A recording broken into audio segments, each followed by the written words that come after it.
It lied. All right, good evening. I'd like to.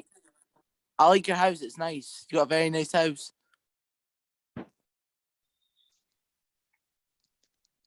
Well, thank you, whoever that was. All right, good evening and welcome everybody to the Woodbury Village Planning Board meeting for February 16th. I ask that everybody please take a moment and rise for the Pledge of Allegiance. I pledge allegiance to the flag of the United States of America and to the republic for which it stands, one nation, under God, indivisible, with liberty and justice for all. Please be seated.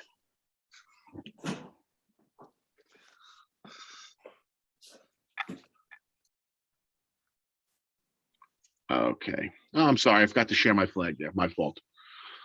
Okay. As the board had a chance to review the minutes as distributed from the February 2nd meeting.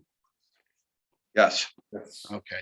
I'll offer a motion to accept the minutes as distributed. First by Tommy, second by Mr. Catashio. On the question, all in favor? Aye. Okay. First item on tonight's agenda. Superb Developers ARB review decision for the ARB application of proposed changes to the. Can I ask a quick question, please? No, it's not a public hearing, sir. No, I'm transgender, and you said agenda really triggers me. No, I'm okay. I'll be quiet. Thank you.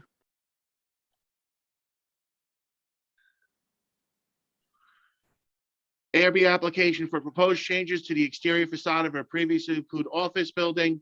Said property is located at 14 Corporate Drive and is known on the Village of Woodbury tax maps, section 226, block 1, lot 88. Okay. I'm sorry. Let me just pull up I thought I had the resolution pulled up already.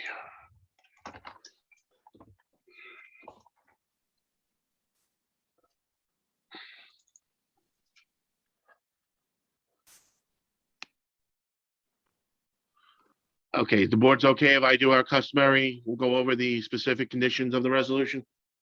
Yes, sir. All right, so after several pages of facts and findings, we get to the specific conditions. All applicable conditions attached to the site plan, special permit, and architecture review board approval from September 3rd, 2013 for Nicholas J. Cardello Pope, sorry, and any subsequent amendments thereto are hereby incorporated into this resolution and are to Is the name right on this, Kelly? Yeah, it's Carteropoli. That Okay. actually came before the Titspora Silverstein. Okay, so Cardopoli is correct? Carteropoli. Carteropoli, okay. Any subsequent amendments thereto and hereby incorporated into this resolution are to remain in full force and effect, and approval is subject to and conditioned upon satisfaction of those conditions as they were set forth at length herein. Everybody okay from the board? Specific condition number 6 of the Carteropoli resolution of 2013, which states the front doors of the building shall be covered by a dark stain and all glass in the building shall be non-glare, is hereby revoked since the current approval for dark blue finish on the front doors. Oh, flower of Scotland, when will we Chris, see? you can I got him. remove. I got him. Sorry, everybody. Excuse me 1 second. We stood against them.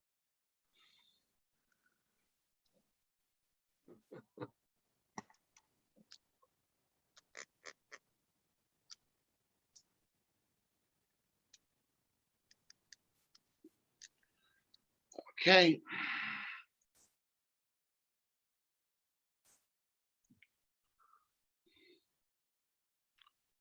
All right, just give me 1 second. I have to unmute the board members. Unfortunately, people want to play games.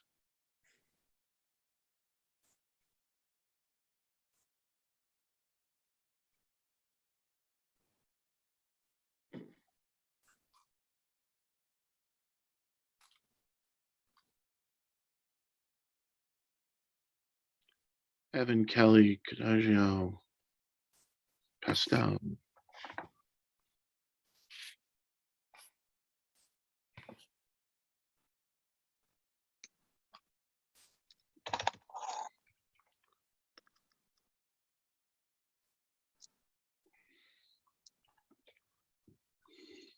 Okay. All right, so the board should be unmuted at this point.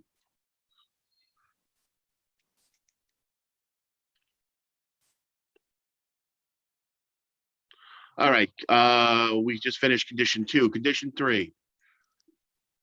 Sorry, I'm in the middle of removing people. No building permit shall issue authorizing construction of structures inconsistent with the architectural rendering submitted to and approved by the Architectural Review Board as part of this approval, nor shall any certificate of occupancy issue for any structures constructed except in conformance with such renderings. Any deviation from such renderings will require further planning board review. The board okay? Okay. Yep. All new windows shall be constructed of or coated with non-reflective material or anti-reflection window film will be applied to any new low E windows installed. Board's okay? Yep. Okay. Yeah. Prior to the signing of the plans, the applicant shall comply with the memorandum of the village planner dated December 27th, 2021 to the satisfaction of the building planner. Board's okay? Yep. Okay. Good. All right, I will offer a motion to accept the resolution of approval as presented.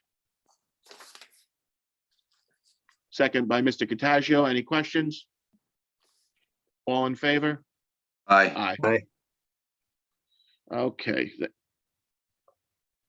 Sorry, this was Thomas, right?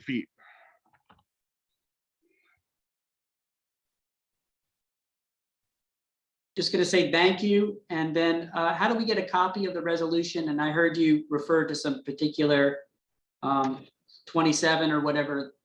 How do we get a copy of that so we can be sure to comply? If you can shoot me an email, I can get it to you tomorrow. That would be the unsigned version, but Sure.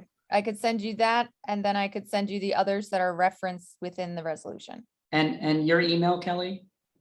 knaughton@bmglawyers.com.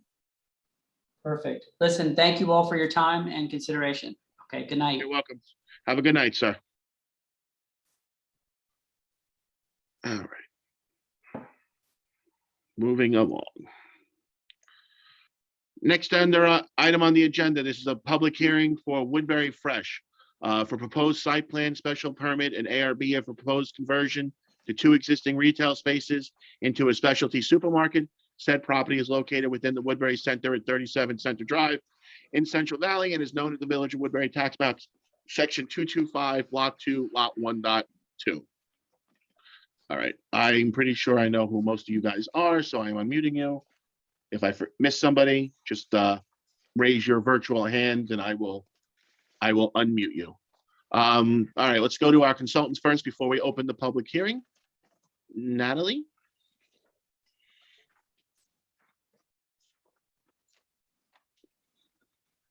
Sorry, I had to do the unmute action.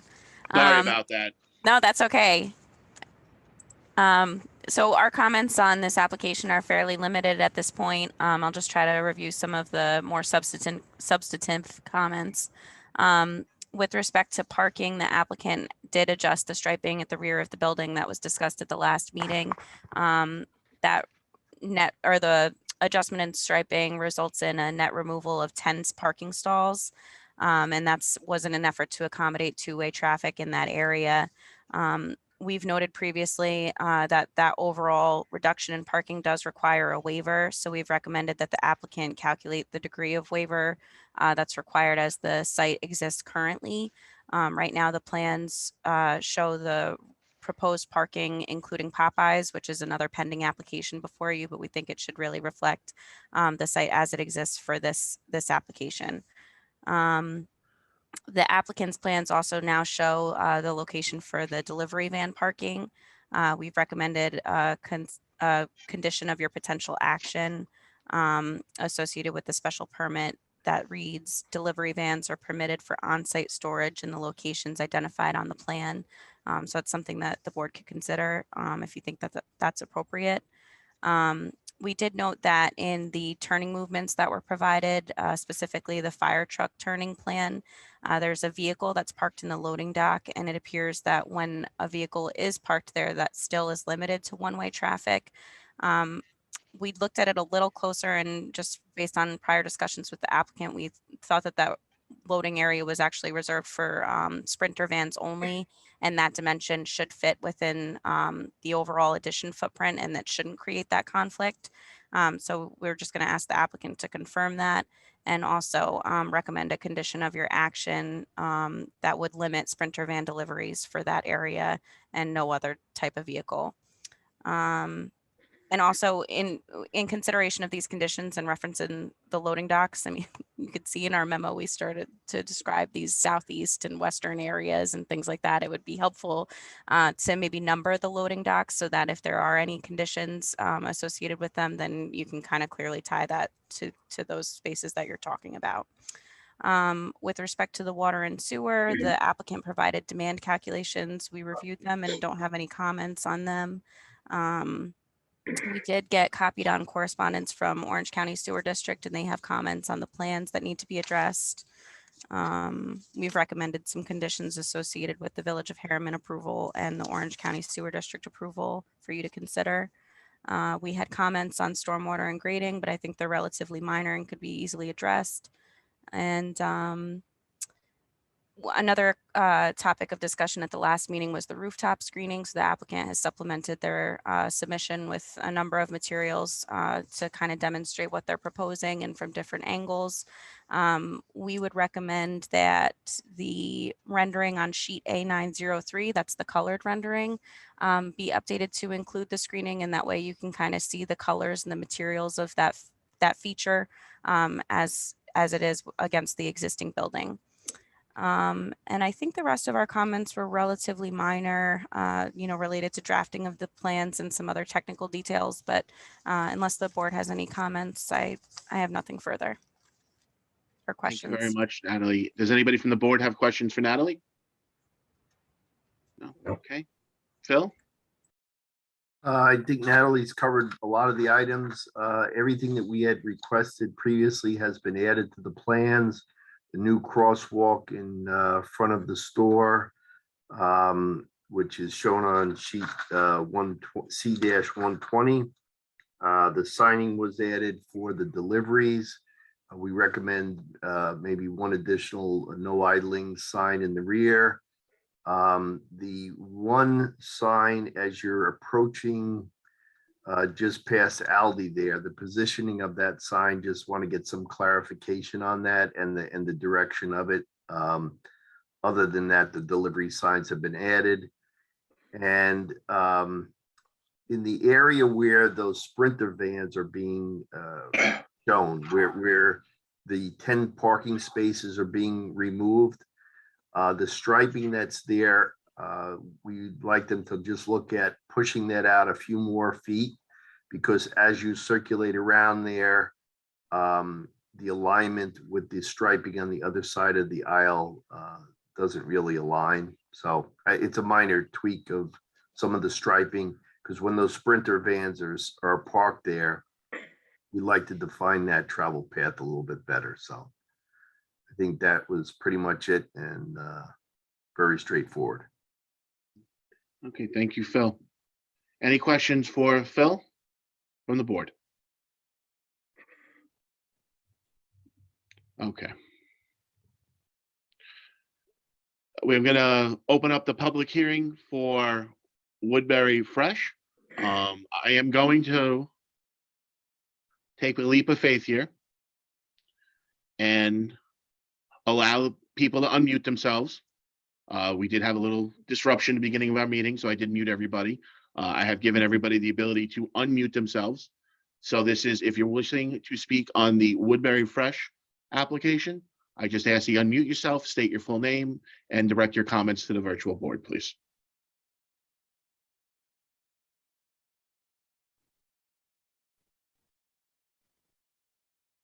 Again, this is the public hearing for Woodbury Fresh. Anybody in the public that wishes to give their input on the Woodbury Fresh, please just unmute yourself and direct your comments to the board.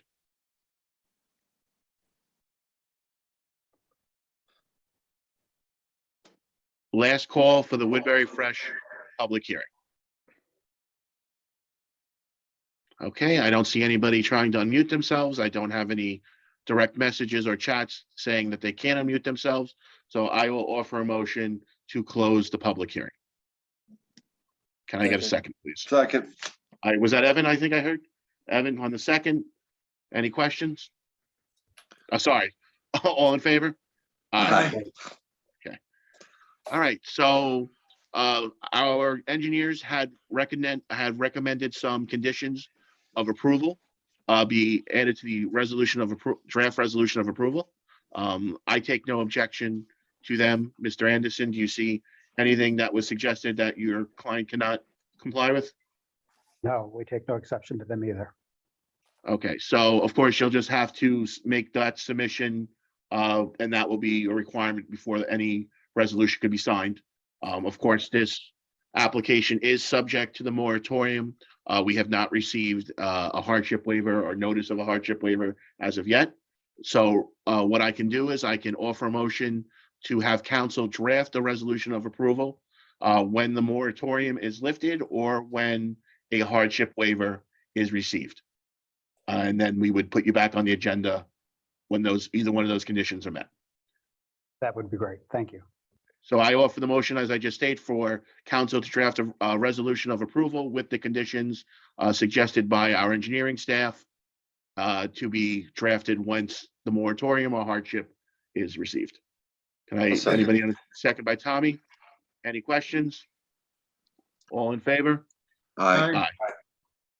Okay, sir. We will see Before you.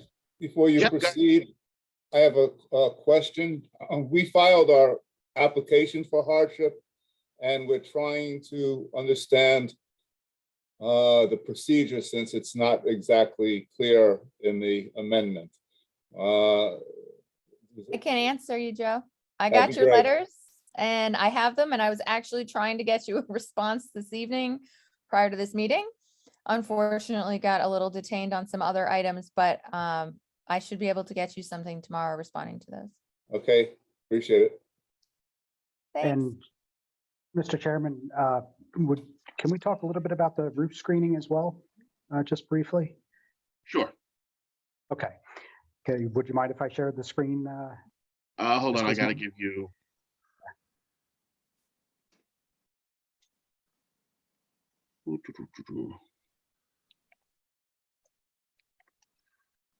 Okay, you should be able to.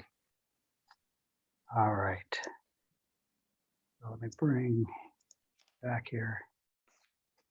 Okay, so hopefully you can see this. Just wanted to show you what we saw. So we did, as requested, let me pull up this screen. So we took the 3 different spots, which I believe everybody saw what those sight lines were doing. We've got the units at their original sizes that are there. There's one that's larger, the existing one, and that's really where the top of our screening went from. But what's interesting is if you take a look, we decided to provide 2 views of it, right? So if you take a look, this is probably where it's seen the best. We essentially did the same metal panel that's on the other side to try to screen that. If I go to the next shot, this shows what it's like without it, as it is today. So I just want to draw your attention to it. From my perspective, as I was looking at it, the reason we included this is it seems like it actually is drawing more attention to that area. And you can sort of see that in every view. So this is a direct on view. And if I shift to the one that's not, there's the units similar to the rest of the, the property as you see. So just wanted to touch base on that as well. In addition, if you take a look, this is the rendering that Natalie was referring to. And we were able to just before the meeting do the same rendering. But if I zoom in, you see the roof screening back there, just above that. That's at that same perspective. So I just want to present that to the board. I'm not so sure the roof screening is maybe doing its intended purpose, but leave that up to you, of course.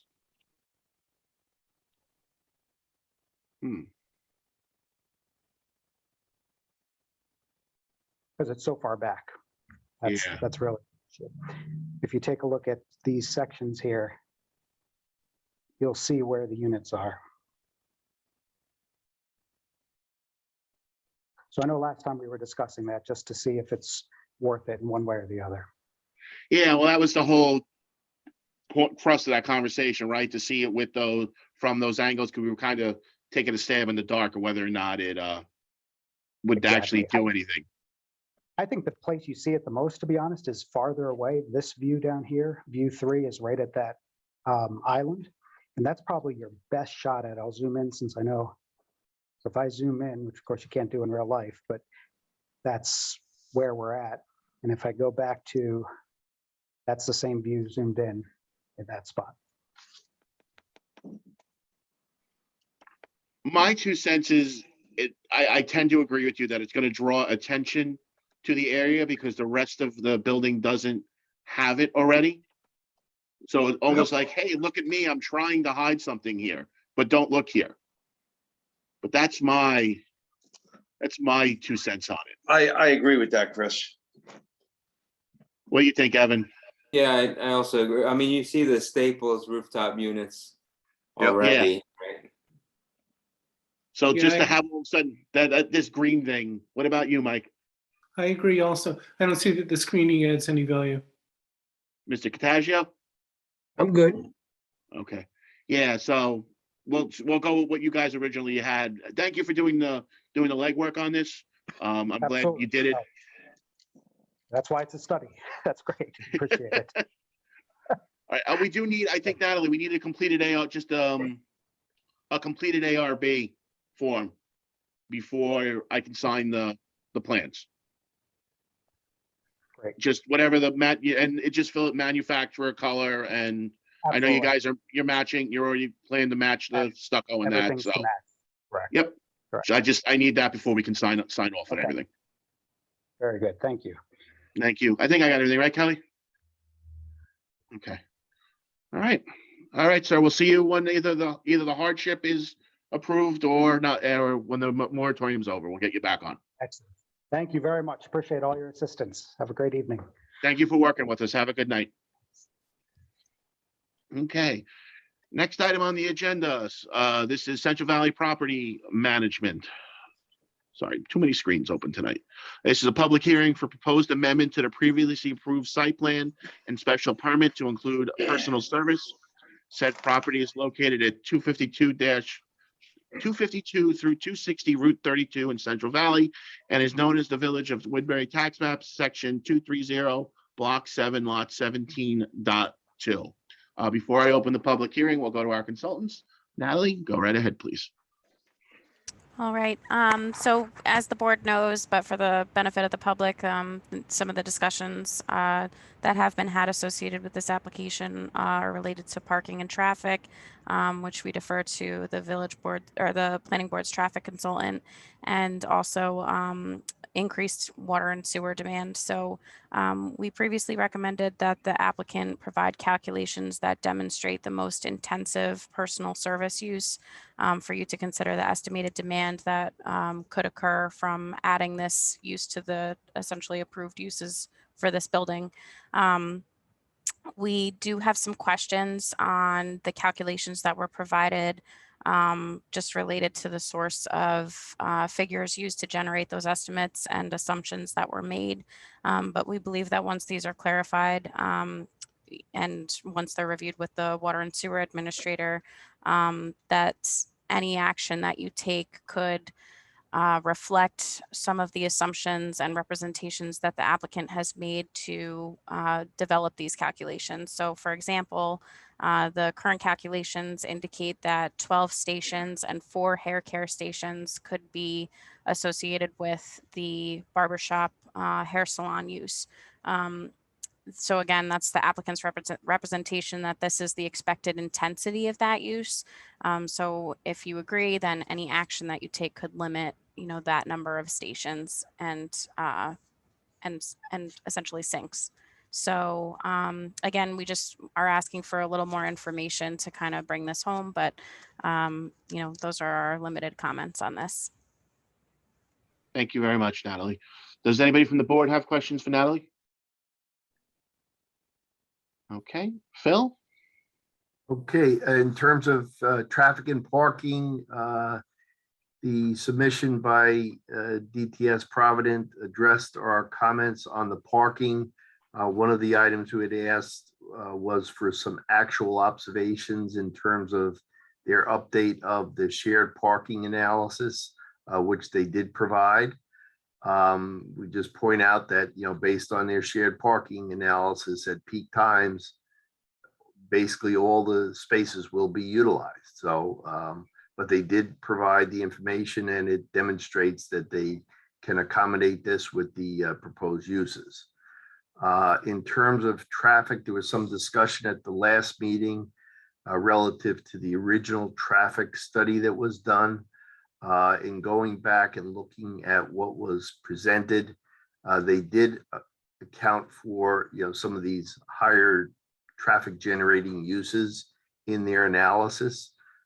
So they did account for it. We did confirm that the modem that was installed at the signal at Estrada and 32 was installed.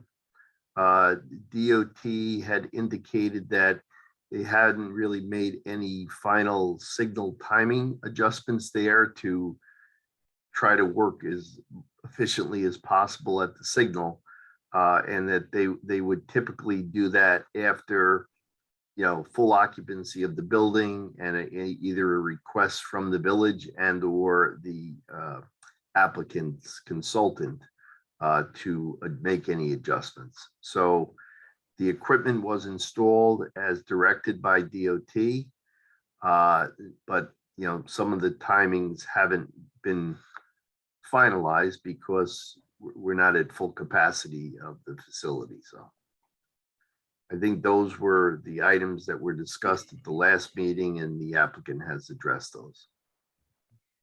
Thank you, Phil. Actually, I have a question for you. Is it normal in a in a parking that a site is like, that's it, they have no more spots? Is that something you see often when a site is at peak capacity? Yeah, typically in these shared parking analyses, there's, and the applicant didn't take any credits, where they may have someone in the residence using one of the other uses. So they're usually on the conservative side. The one thing that we'll point out is that, when there's a snow event, we usually try to make sure that when it's at capacity or approaching capacity, that there's some stipulation that, there's not only the snow storage areas, but, some stipulation that if there's an excess event, that the applicant's responsible to, in some cases, even remove snow from the site so that we don't have a shortfall. And I believe, if I remember correctly, the original resolution for this property, that's actually in there. I think it's on the discretion of the building inspector that they have to remove the snow if it's, he deems it's too much. Anybody else from the board have questions for Phil? Okay. Okay, again, I'm going to open up the public hearing for Central Valley Property Management. I just ask that you unmute yourself, state your full name, and direct your questions to the board. Again, this is the public hearing for Central Valley Property Management for members of the public to state their input on this project.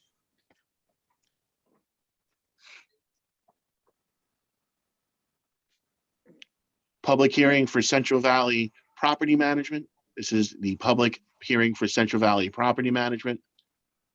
I will say this is the only thing about virtual meetings that's a little bit awkward, staring at a 32 cubes. Go ahead. I have a question, Keith Farrar. In regards to the traffic signal, so that won't, I mean, I live off of Estrada, and I've sat at that traffic light for 5 minutes, 4 to 5 minutes, trying to get onto 32, and I've witnessed people cutting through the new shopping plaza. So from my understanding, nothing's going to be done until all the stores are filled. Philip Greeley. So the DOT's response was, and again, the DOT's purview is keep as much green time on Route 32 as possible. And typically they wouldn't make any adjustment until the facility is fully occupied. However, the applicant and or the village can request the DOT to look at that, at this point, that would help with that situation.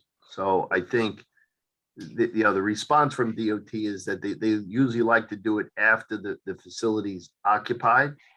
The improvement that was installed here is a communications modem. So the DOT actually has the ability to adjust that remotely.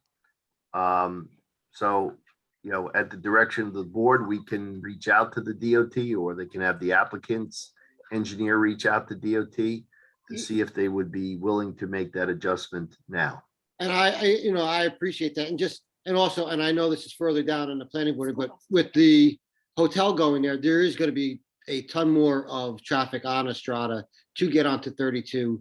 And how it works now is when that light is green off Estrada, you have maybe 30, 45 seconds before it changes back to red, and then the traffic again on 32, which makes sense. But, then you're waiting there again, the 4 to 5 minutes. So, it might be something that's worthwhile.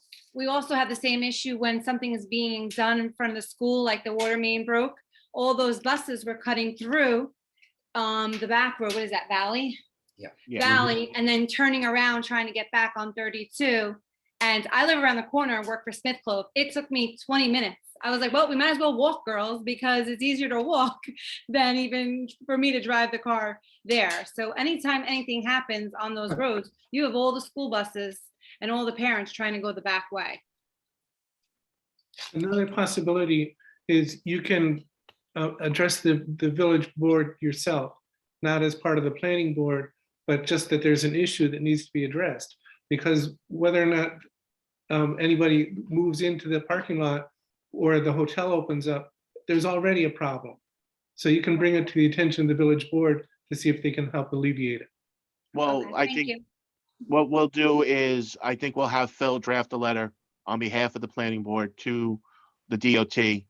Can you copy the Yes. village board in on it as well, to have them look at the timing on that intersection, and if there's any adjustments. Can you also ask them to check the loop sensors as well?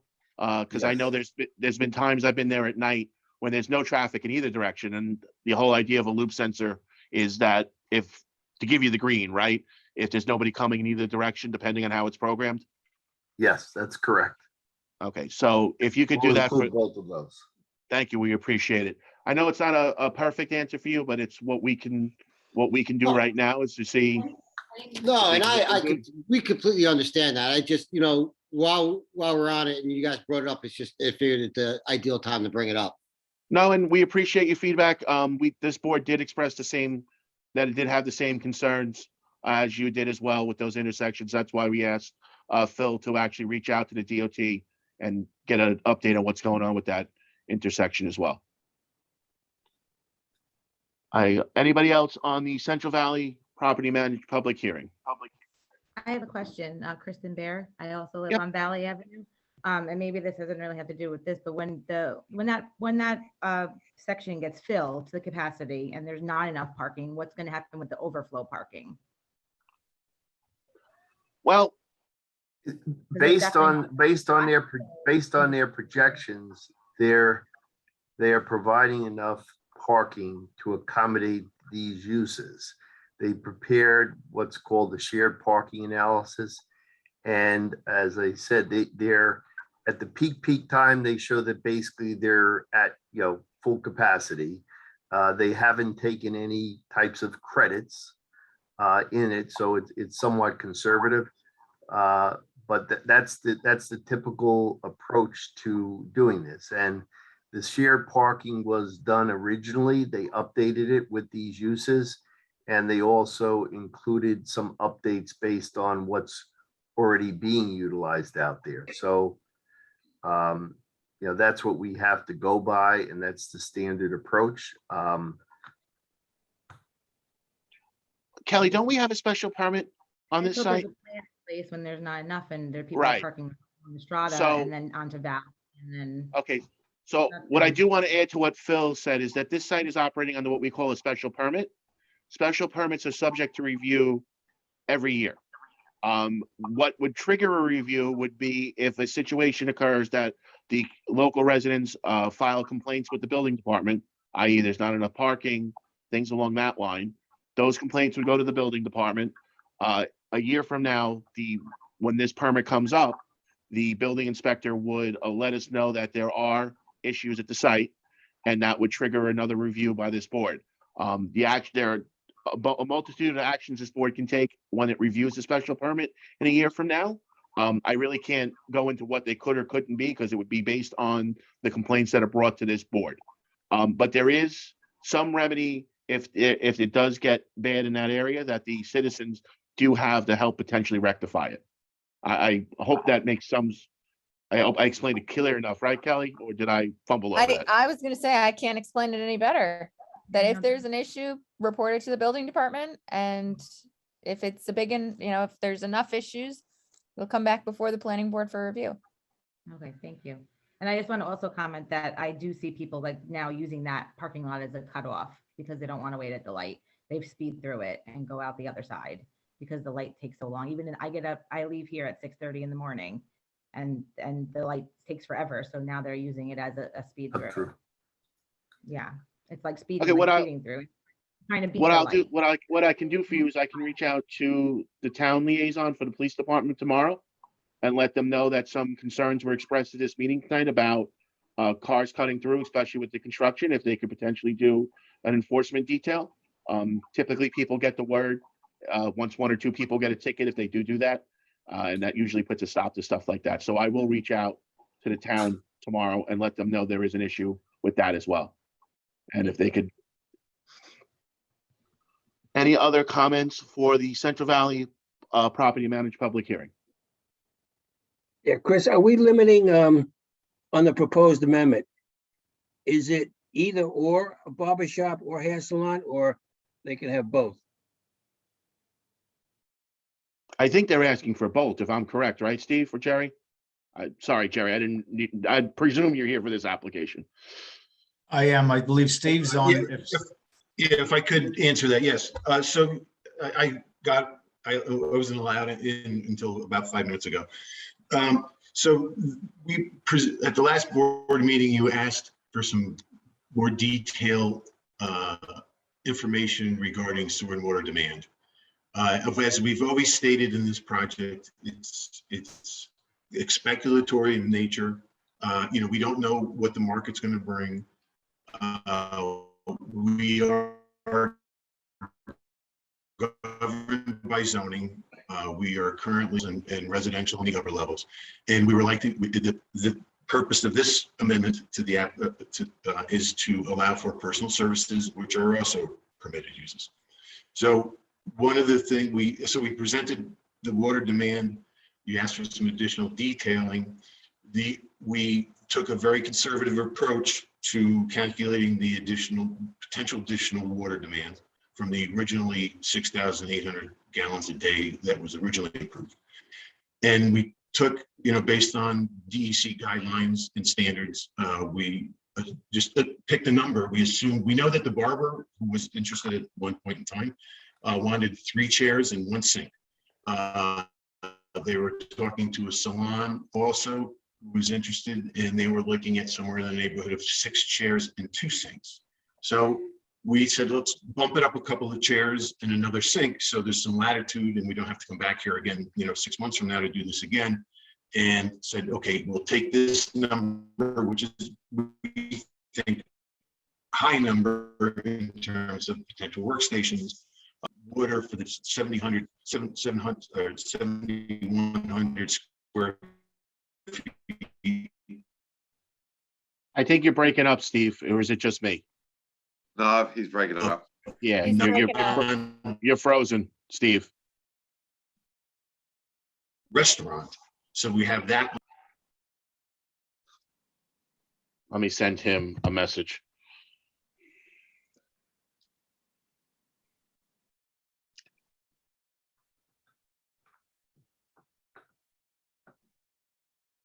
I can hear you. Okay, Steve, I sent you a text too. I can hear you. Can you hear me now? You're like really breaking up and you were frozen. Yeah, I'm getting a message saying his bandwidth is low. Okay. Hold on. Let me just see if I can find a better spot.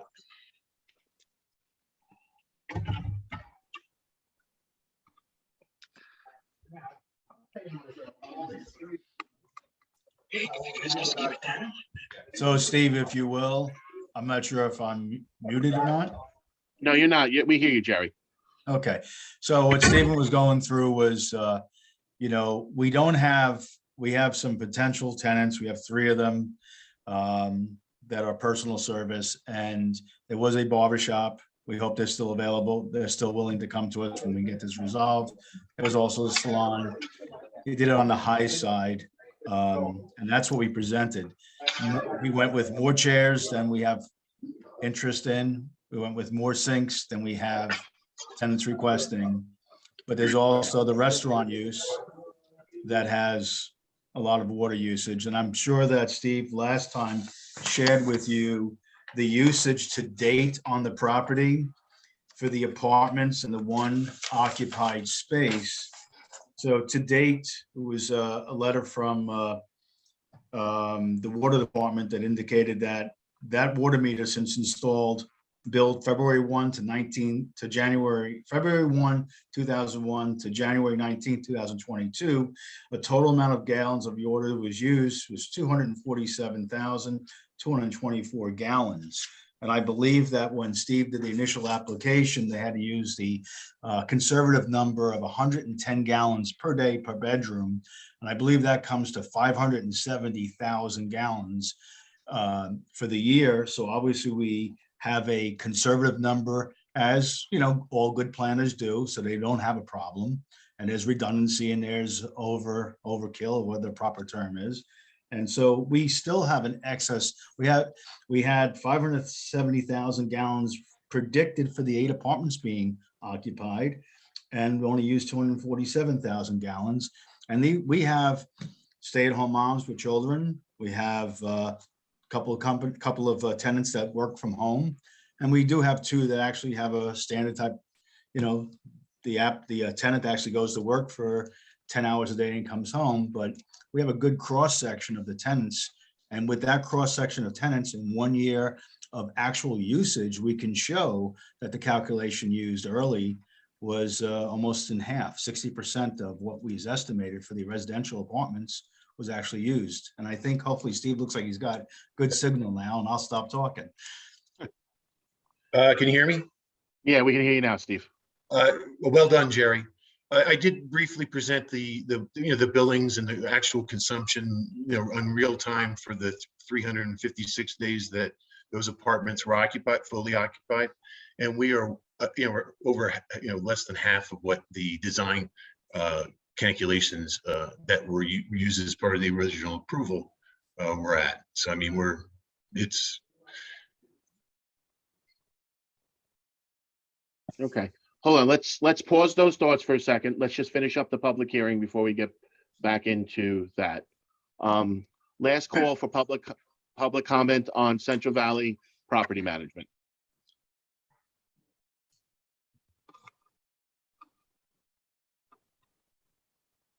Okay, I'll make a motion to close the public hearing for Central Valley property management. Can I get a second? By Tommy. Second. Any questions? All in favor? Aye. Okay. Natalie, you had a question on water, right? There was some information you were looking for?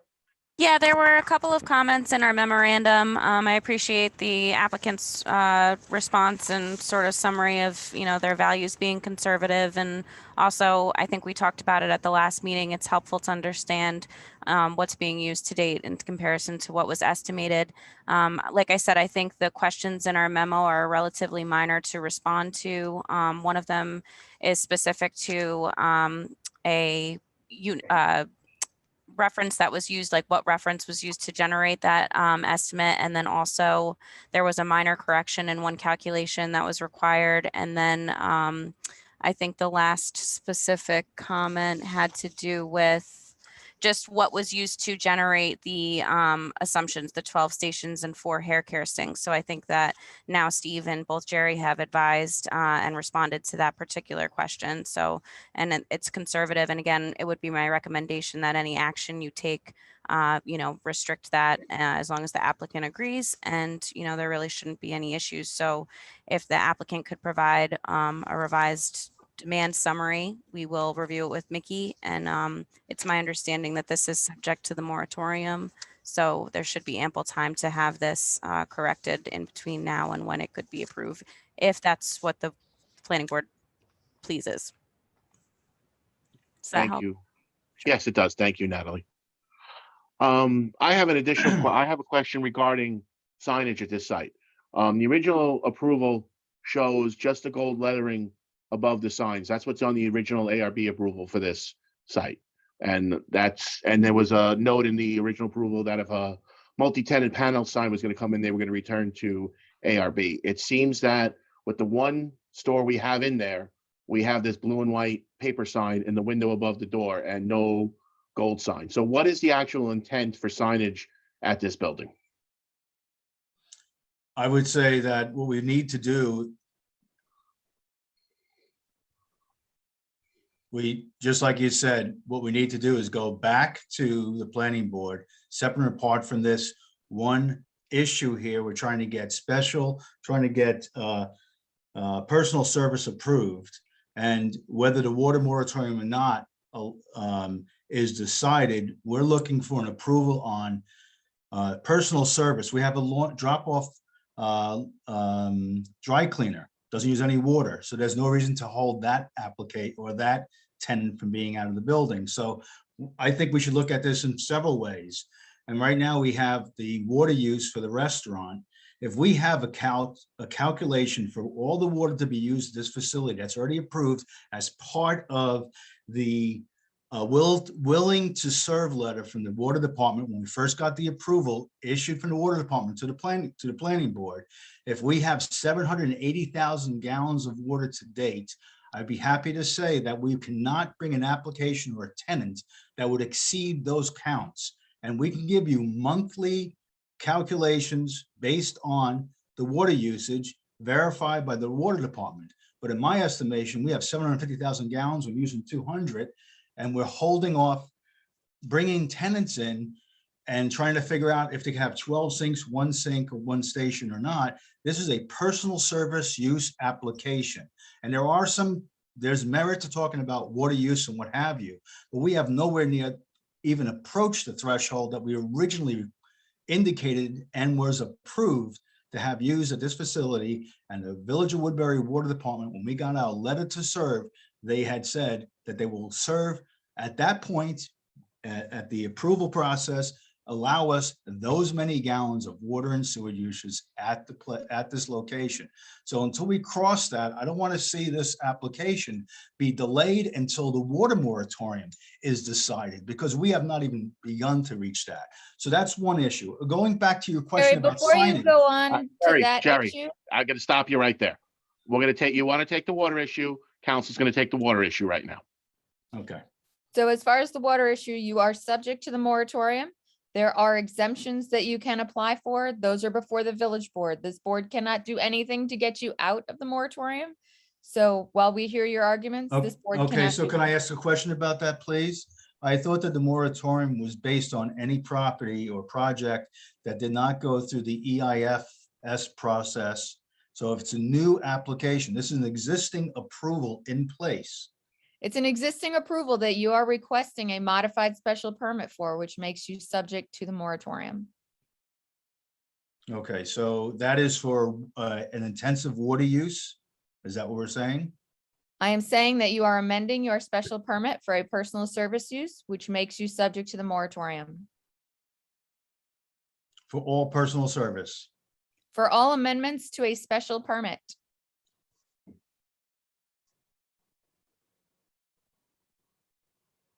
And if you want to go to the signage issue, which I believe was your second issue that the chairperson raised, this new application, if you are not going and you're not going into any depth on the existing sign, which is apparently currently in violation of your approval. This new business, should it get approved, has to comply with the signage that was approved by the planning board. Right, that's a window sign and it's less than 20%, which is allowed by the zoning. I'm just telling you that the ARB approval that this board approved, from my recollection, was it black background and gold lettering? I know there was gold lettering because that was what Chris had just said. Right, But so I that would could say recommend DMV then, office on gold, but they could still have window signage as long as it doesn't exceed 20% of the glass area. my understanding is that this is not actually window signage, but I haven't seen it. It is if you, okay, so if it is window would- signage, Then I would take a look at that approval to make sure Okay. that what you're proposing can comply with that approval. so we would, once the moratorium is over, we'll come back and do an application for signage, I guess. If that's what you want to do. Or we can go for it, but this is separate and part of this application right now, to have personal service approved at the location. Understood. Okay, But any personal service that's approved at this point would need to comply with that approval as well.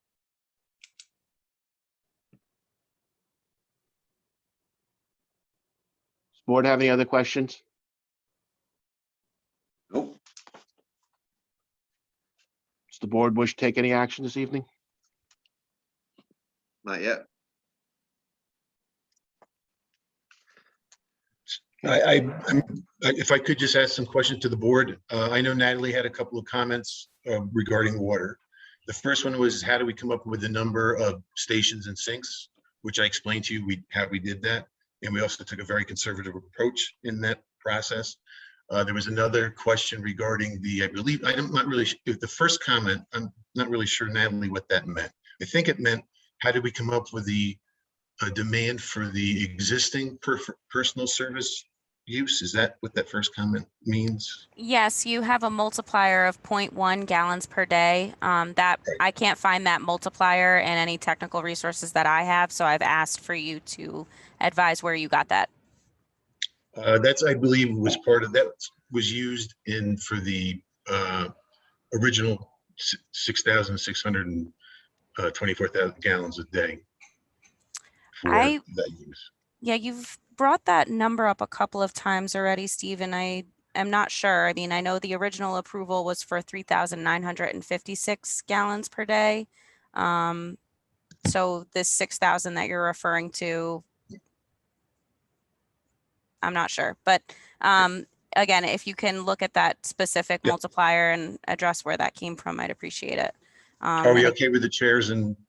Yes, I think workstations? that's, you've advised it's conservative. I understand how you got that approach. I think it's practical to talk to those potential users of that space to get those estimates. And again, as long as you guys are okay with the board, if they take action on this, limiting the number of stations to that, I have no exception to that.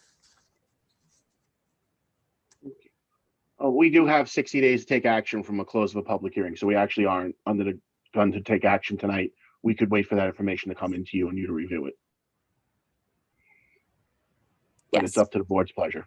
But I think this is also subject to the moratorium too, so I'm not sure, Kelly could draft the resolution, but there may not be, I shouldn't even. Right, well, all read I'm it. saying is we don't have to authorize Kelly to draft the resolution tonight. We have 60 days from the close of the public hearing to make that I motion. think Natalie was just giving me an assignment. She was. I should Up to the stop bo- while I'm ahead, It's up to the board.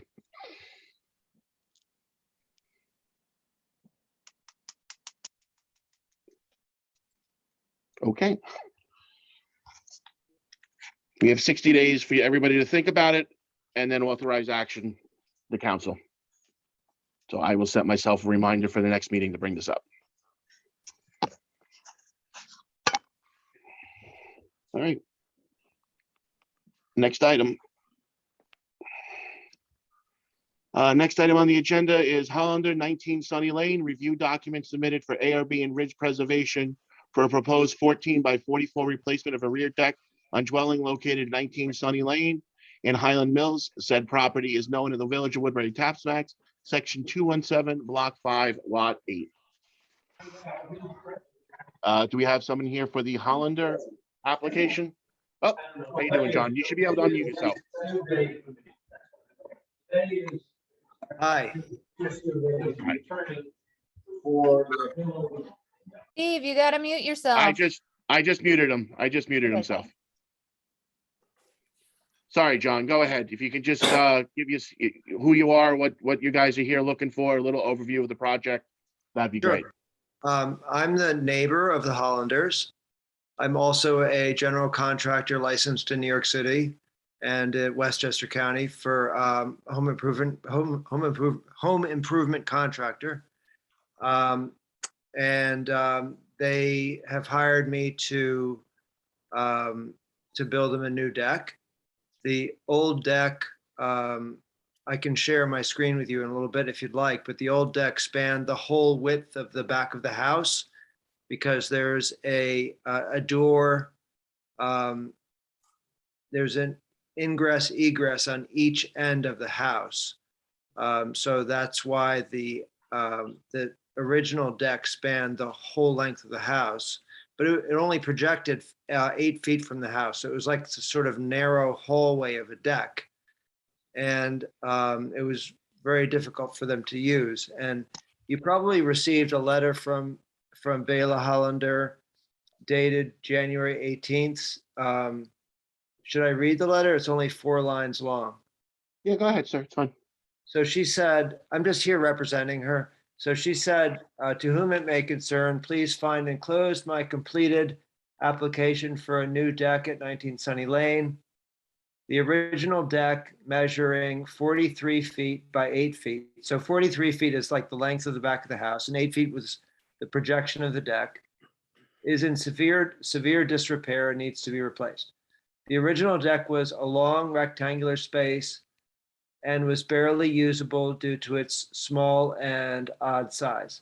I would like to increase the deck to 14 feet projection, which will make the space more usable and functional.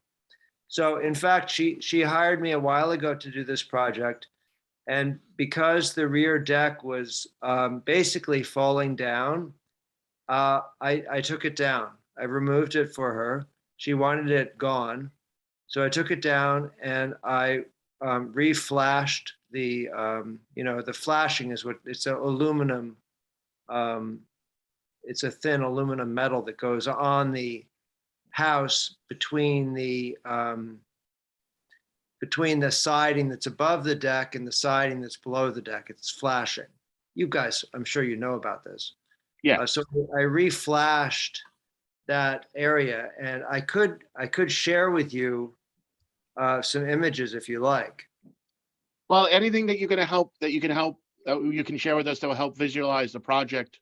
Okay, would so be great. how do I share with you? I mean, I have them in my downloads now. So if I click on it, how can I share my screen with you? You should see in the bottom of your Zoom window a little share screen, maybe a green with an upward arrow. Share. I see that. Yep. So if you click share screen. Yep. Actually, we open the document first. So you said you have it.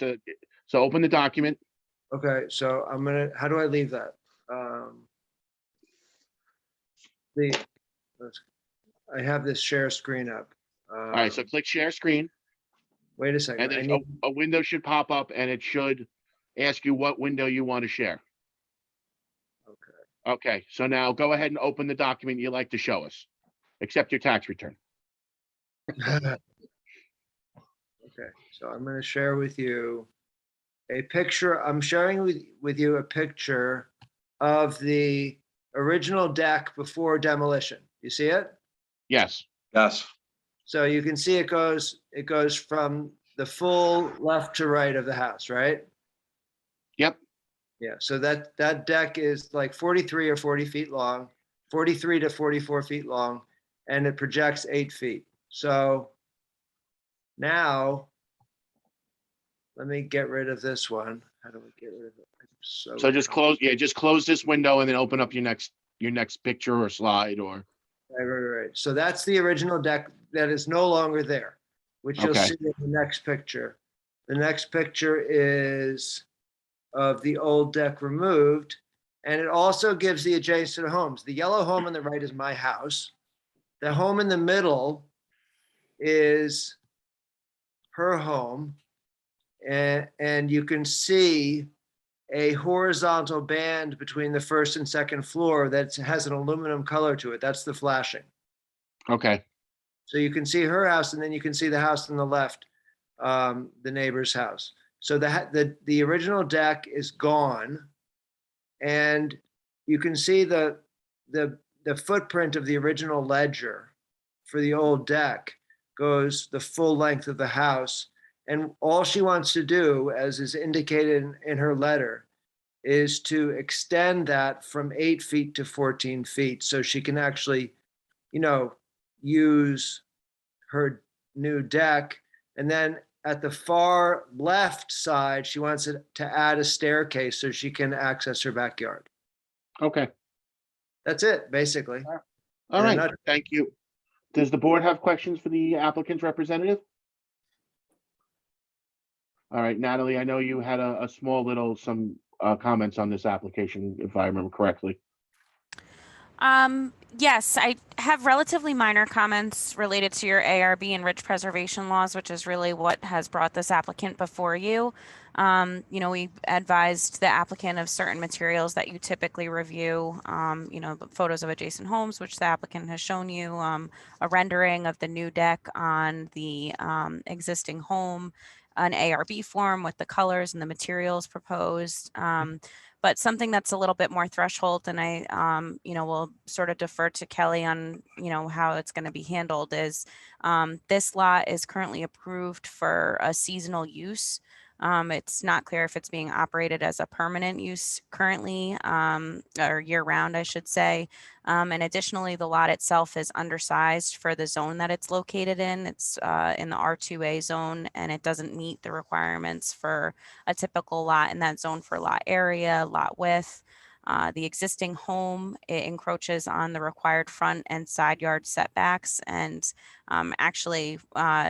there's really no way that they could ever comply with the side yard setbacks just based on what's required there. It's 30 feet on either side, and the lot width is 75 feet altogether. So, they wouldn't be expected to have a 15-foot wide home. However, with the new deck, enlarging that, there could be, an increase in the nonconformity, as well as with the addition of the stairwells on the side of the deck, which then extends further into the side yard.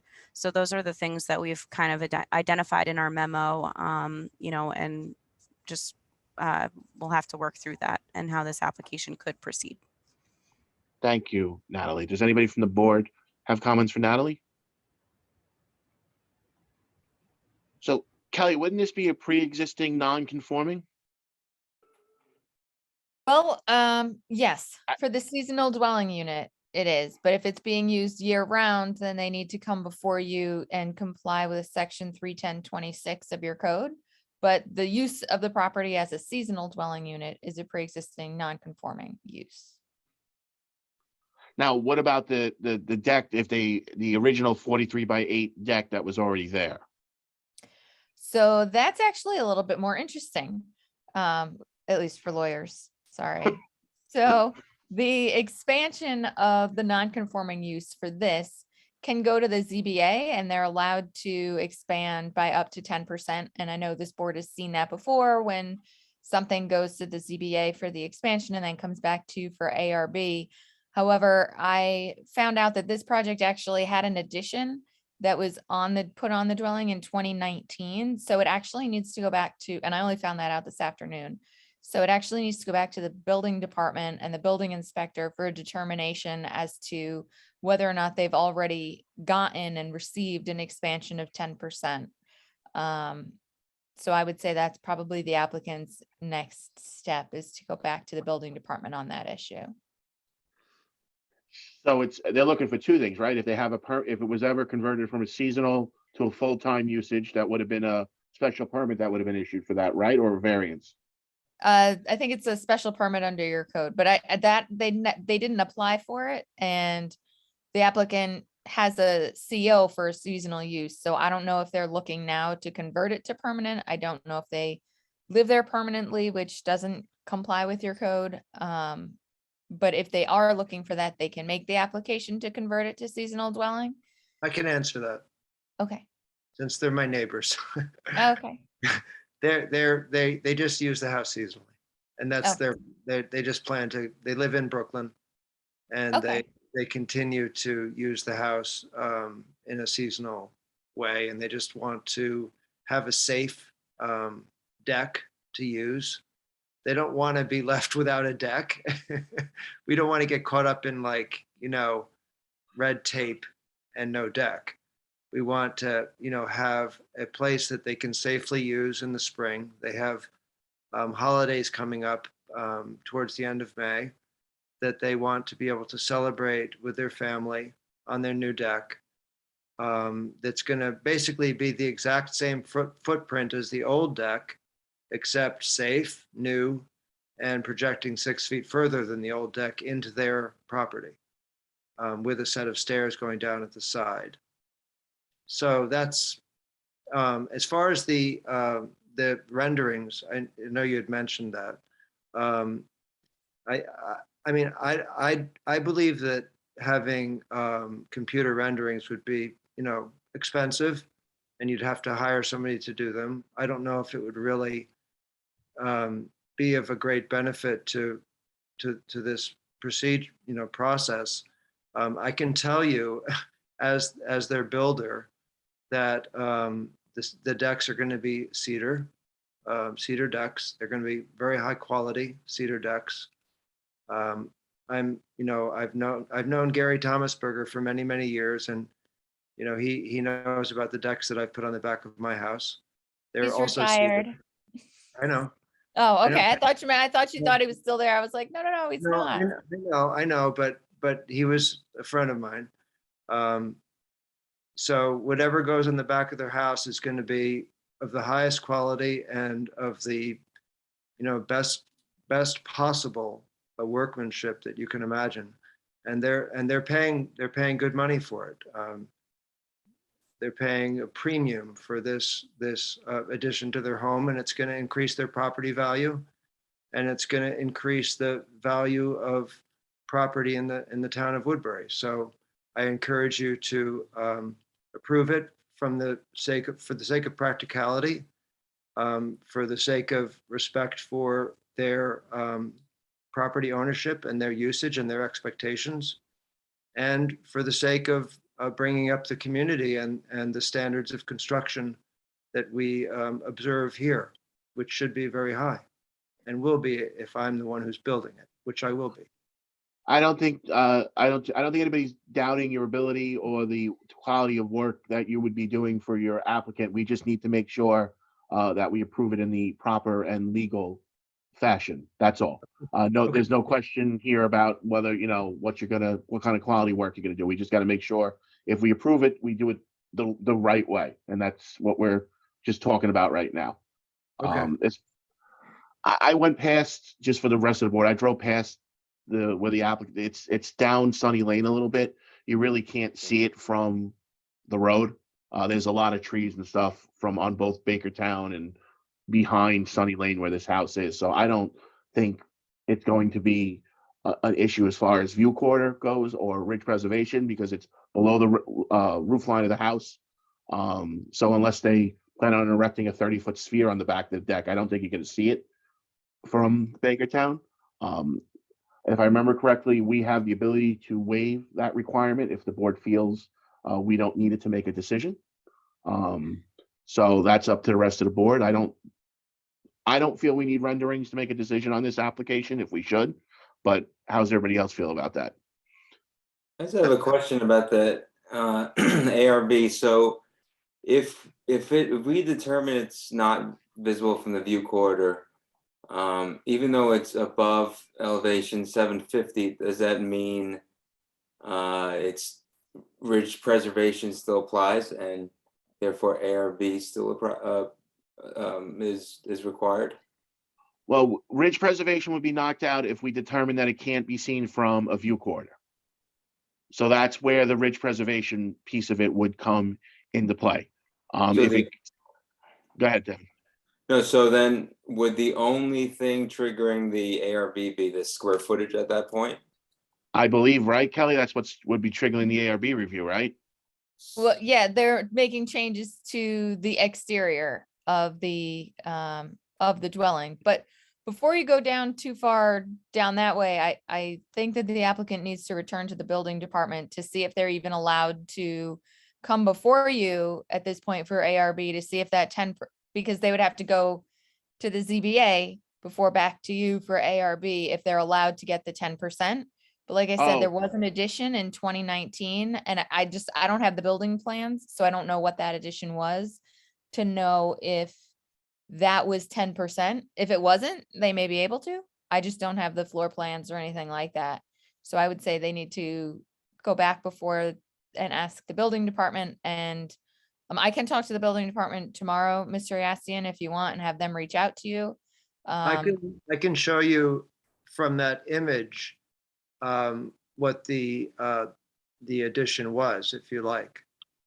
Oh, Yeah, I mean, that would be great, but I wouldn't be able to make the determination. So it would still have to go to him anyway. Yeah, it still has to get, Kelly, we still have to get word from the building department that you haven't already exceeded your 10% expansion ratio on that property. That's what Kelly's getting at, that with that particular situation that you're in, you're only allowed to expand the property by 10%, whether it was the second floor addition or a deck. You can't have, you can have 5 and 5, 7 and 3, 6 and 4, like any combination of 10%, but it can't be above that 10% number. So that's what we have to find out from the building department. If you, with that second floor addition, if you already hit that 10% allotment. Okay. And then once we hear back, if the building department says, yes, the second floor addition counts for your 10%, then you would have to get relief from the ZBA in the form of a variance to increase the coverage anymore. Okay. That hopefully makes some sense to you? So does this mean that we wouldn't have had to go through this whole process if the deck had been 500 square feet instead of 630 or 640, whatever it is?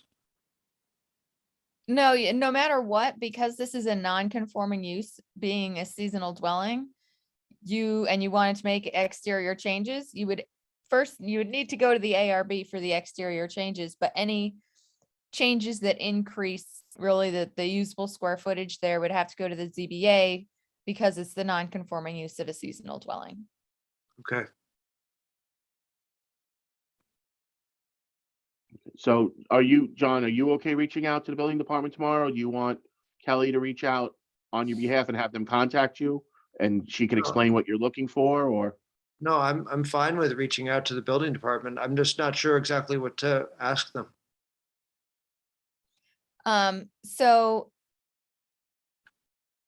what needs to be established is whether or not the addition in 2019, what was the addition? What was the original square footage and floor plan? What was the addition and what percentage of square foot increase was that addition? And if it's exceeds that, they're permitted to get a special permit from the ZBA for that addition because it increases the nonconformity. I do not know if they received a ZBA variance for that, if that's what they did in 2019. I don't have that information. Like I said, I was only informed this afternoon that there was an application for an addition in 2019 and I don't have anything further than that. So that's what I would ask the building department, is for that information and what the percentage of the increase was. So the percentage of the increase with the interior space is just as important as the percentage of the increase of use on the deck space? Yes, for the seasonal dwelling. Okay. Okay, and if it's more than 10%, then we have to go in front of the zoning board of appeals. Yes, if they want an increase. Okay. All right. Okay, I mean, all I can say is that it's just from my point of view, it seemed, I understand that there's all these procedures, but from my point of view, it seems pretty, just really very straightforward.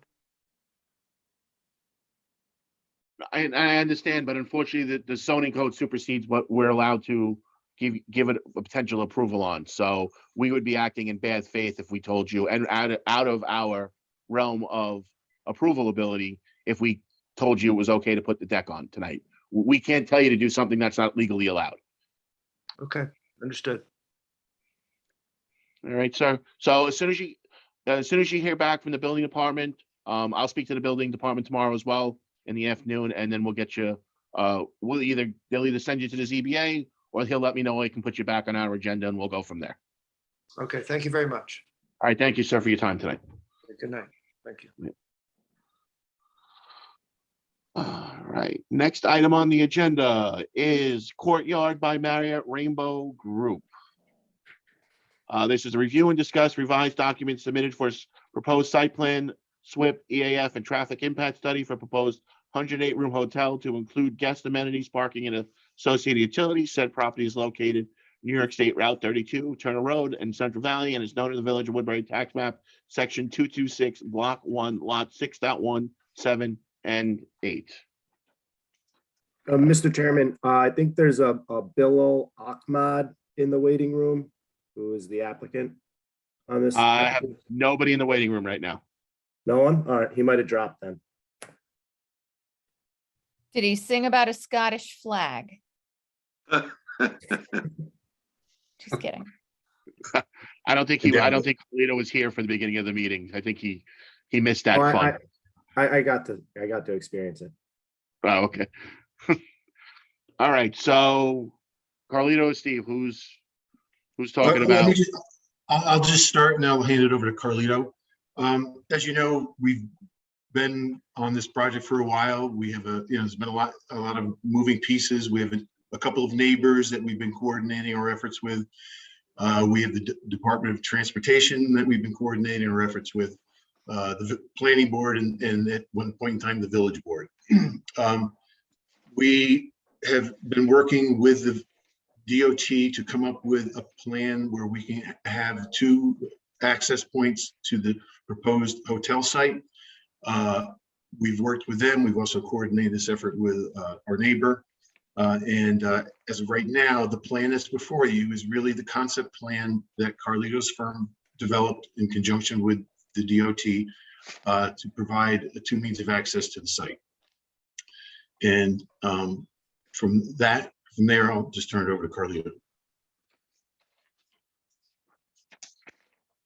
So, am I able to share my screen?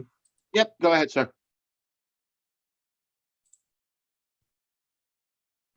All right, so we provided an updated conceptual intersection improvement plan for the intersection of Turner Road and Route 32.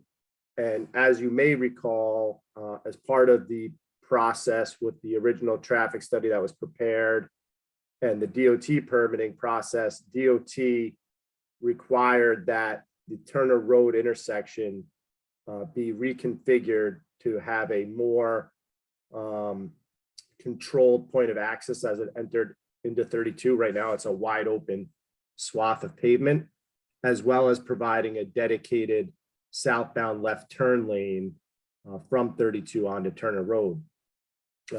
That improvement also trickled down Turner Road a little bit, where we were looking to make additional improvements on Turner Road, as well as remedy some right-of-way issues where the property line currently ran down Turner Road and dedicate that property to the village.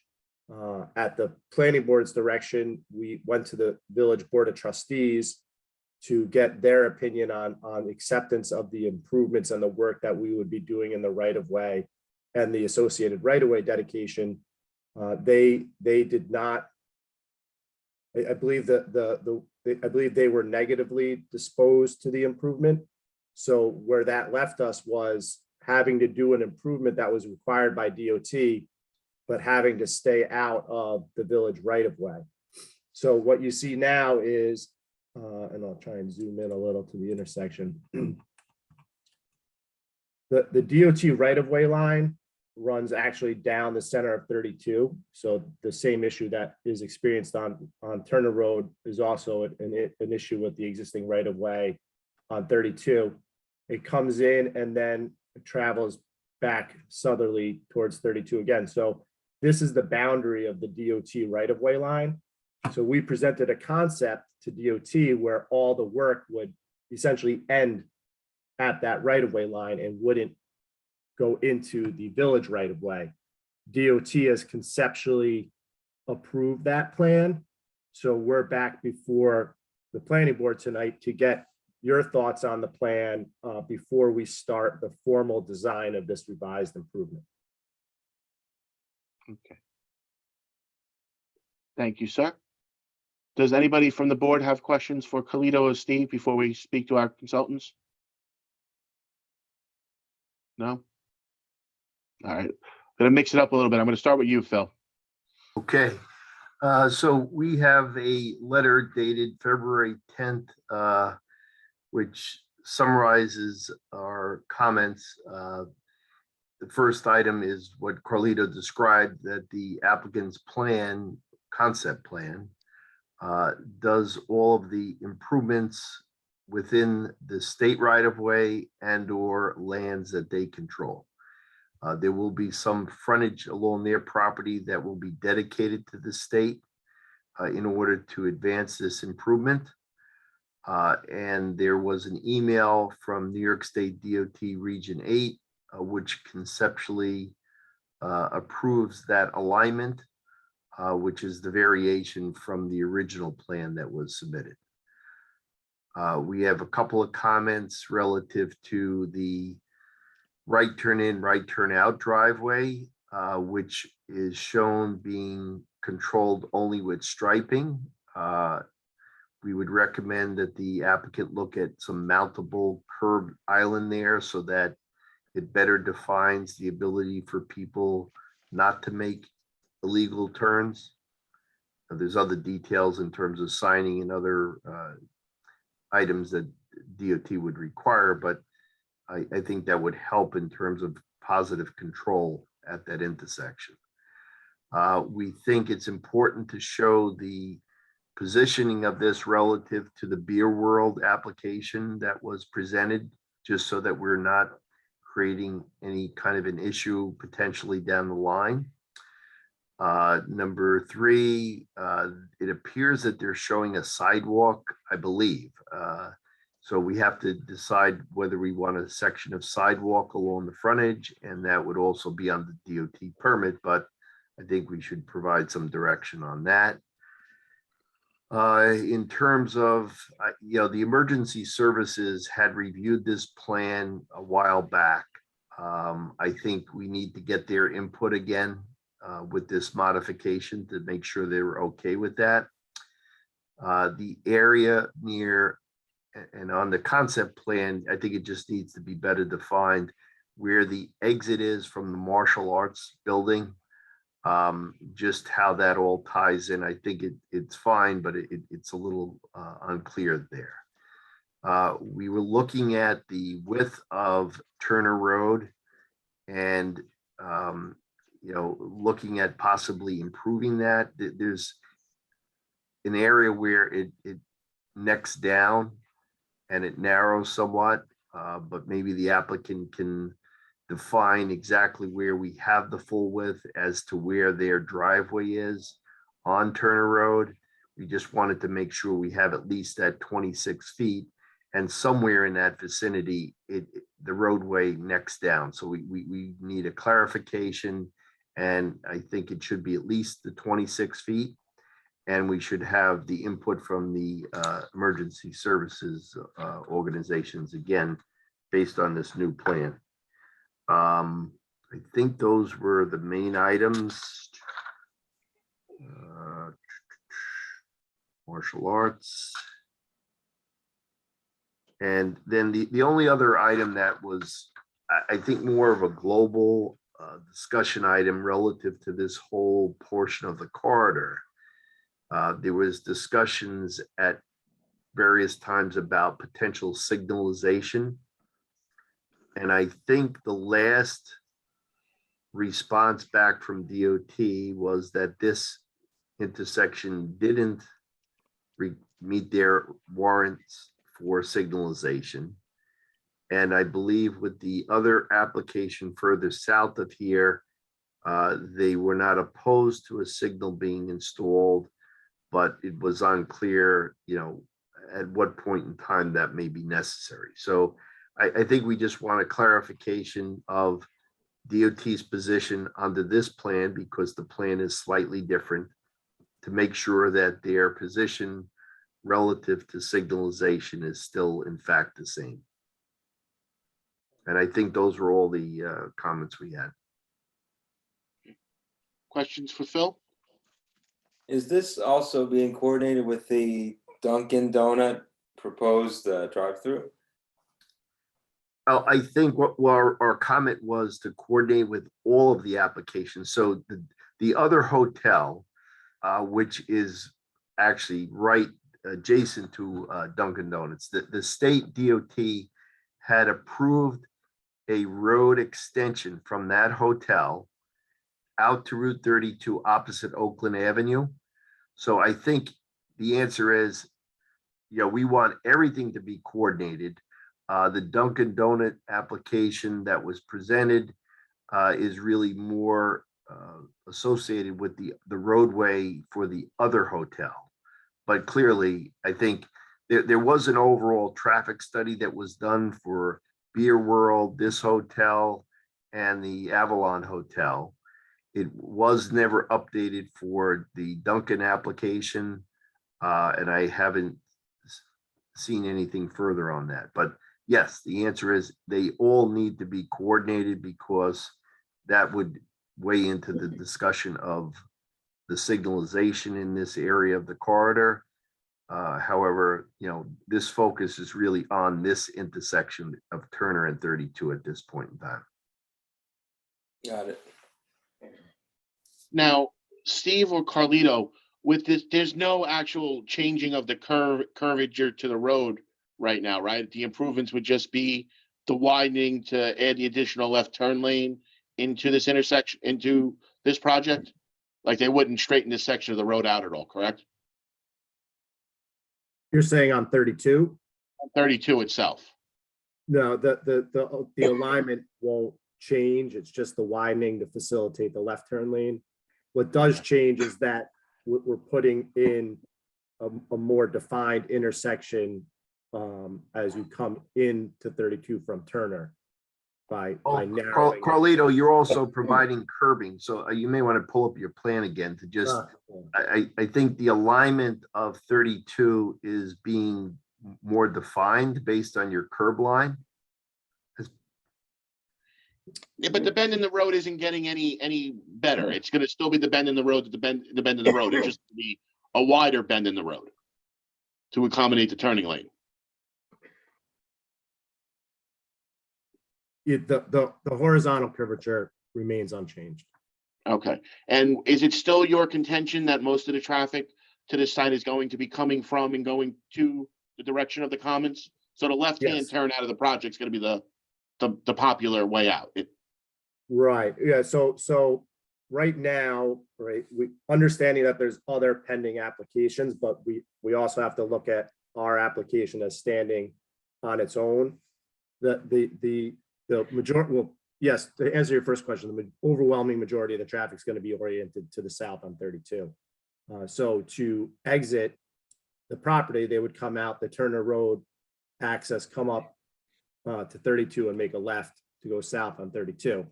However, should this application get granted approval and the adjacent Avalon Hotel application be granted approval, we've indicated that we would have our traffic go down to the new road opposite Oakland and make the left there instead of up at the northern end of Turner Road. Understood, but right now this is the application that's in front of us. We don't know the disposition of the application below you. It may never come to fruition. Right. The only reason I'm asking is, and maybe this is a question for Phil, is the right-hand turn in okay? The right-hand turn in, right? You're not going to have a problem with that. That left going out. I mean, how do we get the DOT to come out here and actually, I understand what the book says. I understand what traffic counter says. I think they're not grasping the traffic on 32 going from south to, coming from the Commons going north between the hours of 3 and 5 or 7 and 9. Like between the buses, the cars, trying to make a left out of that or at a turn road on a good day is pain in the ass. So I can't imagine as the applicant's guests are trying to leave, how are they going to be able, how the DOT can say they can safely do that without a signal there. I just don't think the DOT is grasping the seriousness of the traffic on 32 in this section. So how do we appeal to them that we have an application? This is, the DOT has conceptually approved this, and conception, everything works in conception, right? But then there's reality that they have to come out and they actually have to look. I personally think that fine, if the hotel goes there, the hotel goes there. For the safety of the guests coming out, it needs to be a controlled intersection at this point. I just think you're rolling the dice now at this point. I mean, anybody on this board can contend, right? The people that make the left out of the Dunkin' Donuts, Yeah. just the next property down is a crapshoot in the morning. People jamming on their brakes, people. So, I mean, what do we do? Truckers still parked there.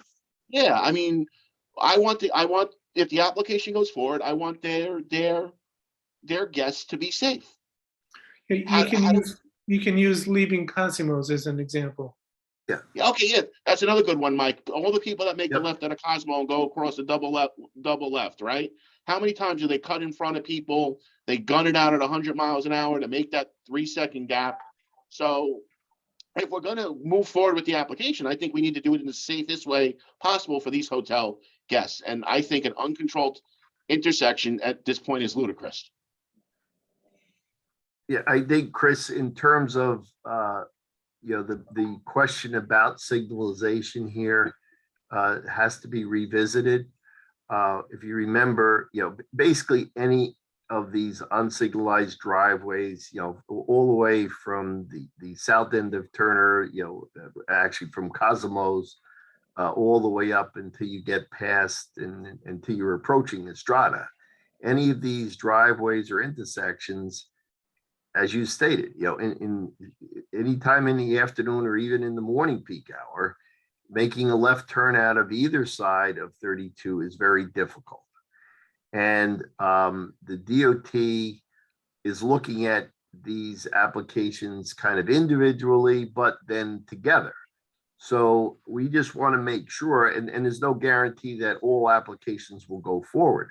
So, at one point we had looked at, where was the best location to put a signal? Because once you have a signal, if it's put in the proper location, it would tend to help some of the other unsignalized intersections to at least get some gap to make a left turn. So I think we want, the applicant to revisit that with DOT. That was, in our letter relative to the signalization. And I think, I don't know where the other application stands for the Avalon, but I think the same thing would apply there.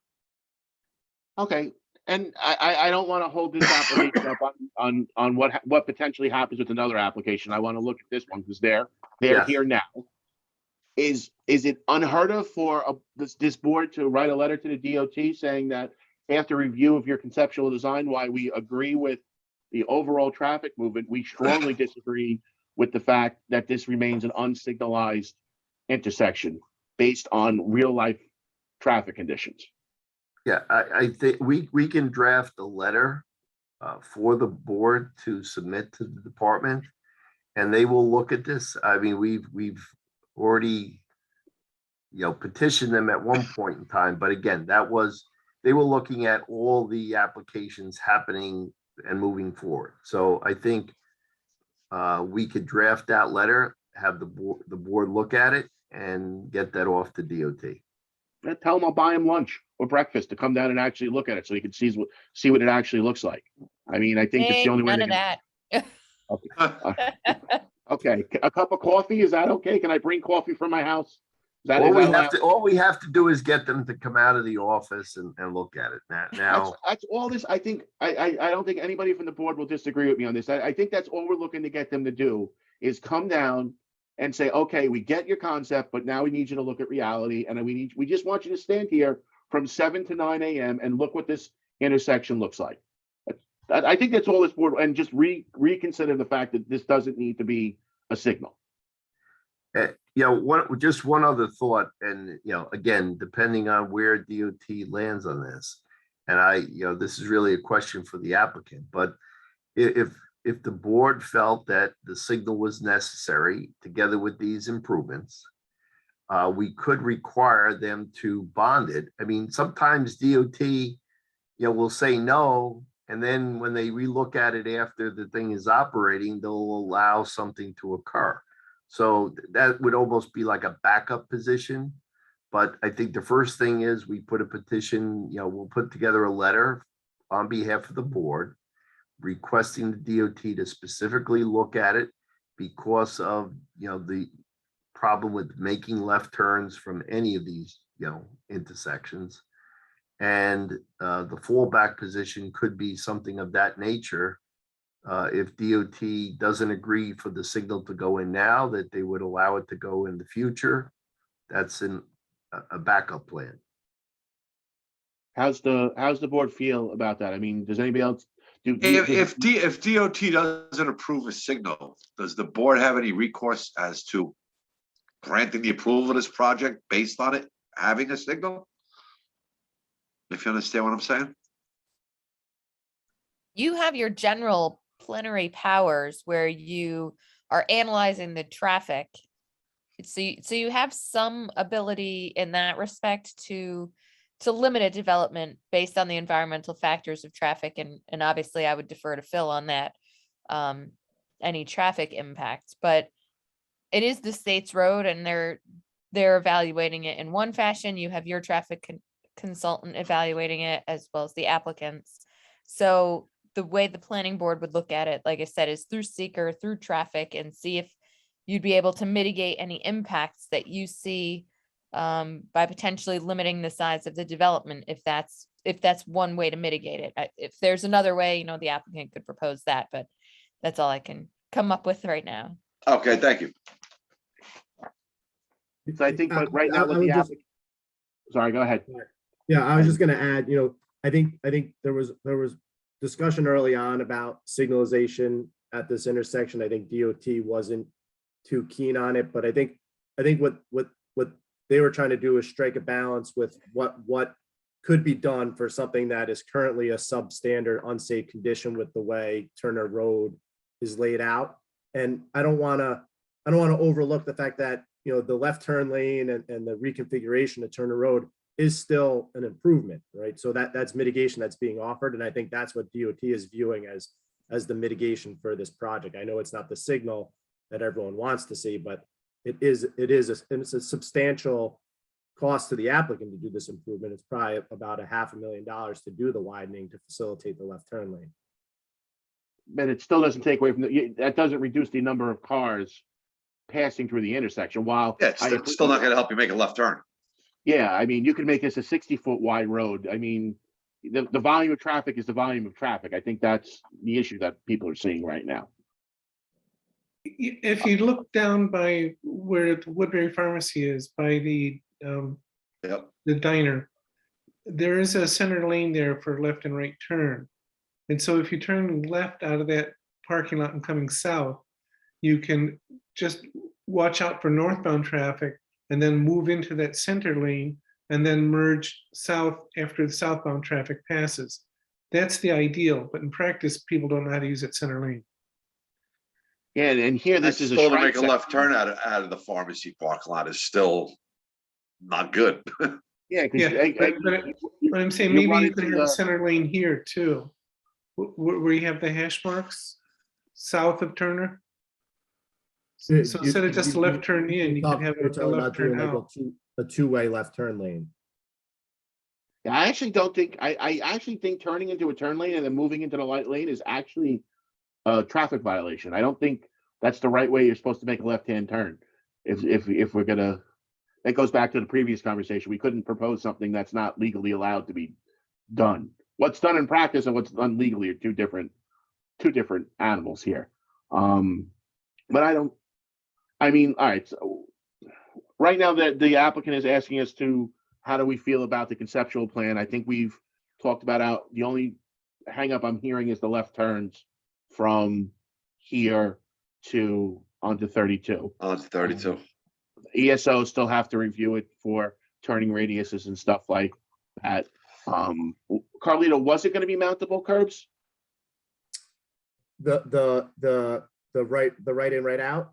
Yeah, that's the higher, the further up. We'll work to do mountable curbs to make sure that the turn restrictions are as geometrically enforced as possible, but also have to make sure that we allow the emergency service access. So it'd have to be mountable curbs, and we just have to make sure we locate the signage appropriately, that if a fire truck's coming in from the north, that it can get in safely.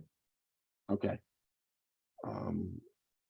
What else from the board as far as just their conceptual traffic plan? I mean, there's still a whole site plan review process that has to go forward with this application. This is just, we're talking about the ingress and egress right now.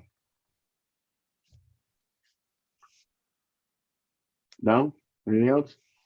No, I agree with what everyone has said so far.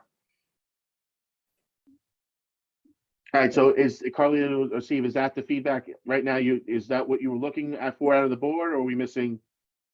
No, I just think, Chris, if you want to go down the route of, sending a letter to the DOT to have them reevaluate the signalization, we just ask you if you do that in a timely fashion, because, we've been at this for a while, and we would appreciate that. And then you just mentioned that we are subject to a site plan review, after, as part of this whole process. Back in, I think, July or so, we submitted a set of site plans and a SWIP that I know have not been reviewed because we're still in the midst of trying to figure out how we're getting in and out of the site. If maybe you could authorize your consultants to start that review, would also be helpful to us. Understanding that there may be some, revisions to the plans, based on the final outcome with the DOT. Yeah, I mean, you can start the review with them. It's still going to come, as we said with, I think last month you were with us too. It's still going to come back to us to go over it. But if you want to work out the technical details and that's fine. Well, we've made a submission to your board, so it would really be Natalie and Phil and to start to take a look at that on-site stuff, not off-site, on-site. Okay. All right. I will talk to Natalie tomorrow and we'll see how we move forward with the agenda. And then as soon as because basically I have to get you scheduled, and when I schedule it, they'll review it and give us it all. So we heard from Phil, but we haven't heard from Natalie. Natalie had some comments about this too. I haven't forgotten about her yet, Mike. Just okay. So we'll prepare a letter for the board to submit to DOT relative to the signal question. So thank you, Phil. All right. Anything else for Mike with traffic? Or sorry, Phil with traffic? All right, Natalie, last but not least.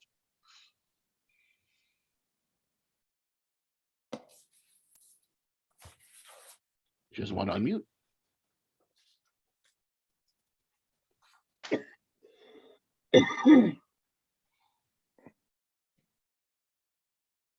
I did.